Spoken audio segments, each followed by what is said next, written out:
नमस्कार. राज्यातील शेतकऱ्यांसाठी महत्त्वाची आणि आनंदाची बातमी आहे. शेतकरी मित्रांनो, करीब 2025चा पीक विमा अखेर शेतकऱ्यांच्या खात्यावरती आजपासून जमा व्हायला सुरुवात झाल्याची माहिती आज पत्रकार परिषदेमध्ये कृषी मंत्री दत्तात्रय मामा भरणे यांनी दिलेली आहे. परंतु अनेक शेतकऱ्यांसाठी मोठ्या तक्रारी येत आहेत की आमच्या खात्यावरती पीक विमा का जमा होत नाही. त्याचं कारण देखील कृषी मंत्री दत्तात्रय मामा भरणे यांनी सांगितलं आहे. मित्रांनो, पुन्हा एकदा नीट ऐका की 2025 करिता फक्त सोयाबीन आणि कापूस या पिकांसाठीच पीक विमा मंजूर करण्यात आलेला आहे.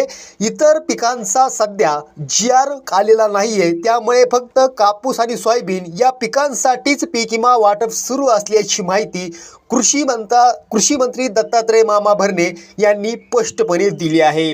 मित्रांनो, आता कोणत्या जिल्ह्यामध्ये याचं वाटप सुरू आहे, कोणत्या शेतकऱ्यांना याचं वाटप सुरू आहे, त्याचबरोबर कोणत्या मंडळात याचं वाटप सुरू आहे, यादी कशी बघायची, यादीमध्ये नाव कसं पाहायचं, ही संपूर्ण अपडेट, ही संपूर्ण माहिती या एकाच व्हिडिओमध्ये मी तुम्हाला सांगणार आहे.